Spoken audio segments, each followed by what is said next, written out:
പരിശുദ്ധ പരമദിവ്യകാരുണ്യീശോയ്ക്ക് എന്നേരവും ആരാധനയും സ്തുതിയും പുകഴ്ചയുണ്ടായിരിക്കട്ടെ. ഇന്ന് നവംബർ മാസം 26-ാം തീയതി ബുധനാഴ്ച. വിശുദ്ധ യൗസേപ്പിതാവിൻ്റെ മധ്യസ്ഥം പ്രാർത്ഥിക്കാം. നല്ല ഈശോയെ, പുതിയൊരു പ്രഭാതത്തിലേക്ക് ഞങ്ങളെ ഉണർത്തുന്ന അവിടുത്തെ വലിയ കരുണയ്ക്ക് നന്ദി പറയുന്നു.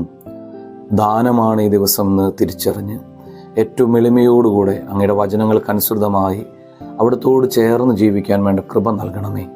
ഞങ്ങളുടെ ഇന്നത്തെ എല്ലാ പ്രവർത്തന മേഖലകളിലും വിജയം നൽകുന്ന അവിടുത്തെ വലം കൈ ഞങ്ങളെ കൂടെ ഉണ്ടായിരിക്കട്ടെ. യോഹന്നാൻ്റെ സുവിശേഷം 12-ാം അധ്യായം 27-ാം വചനം ധ്യാനിക്കാം. അവിടുന്ന് മരിച്ചവരുടെയല്ല, ജീവിക്കുന്നവരുടെ ദൈവമാണ്. പുനരുത്ഥാനത്തെക്കുറിച്ചുള്ള വിവാദമാണ് ഇന്നത്തെ വചന പശ്ചാത്തലം. ക്രിസ്തുവിനോടൊപ്പം ജീവിക്കുന്ന ആർക്കും ആത്മാവിൽ മരണമില്ല. എന്നാൽ ക്രിസ്തുവിൽ നിന്നും നാം അകലുന്ന നിമിഷത്തിൽ ആത്മാവിന് താൽക്കാലിക മരണം സംഭവിക്കും.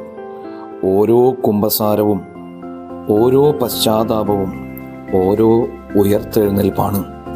കർത്താവേ, ഞങ്ങളുടെ ആത്മാവിനെ എപ്പോഴും ജീവനുള്ളതാക്കി നിലനിർത്താൻ വേണ്ട കൃപ ഞങ്ങൾക്ക് നൽകണമേ എന്ന് പ്രാർത്ഥിക്കുന്നു.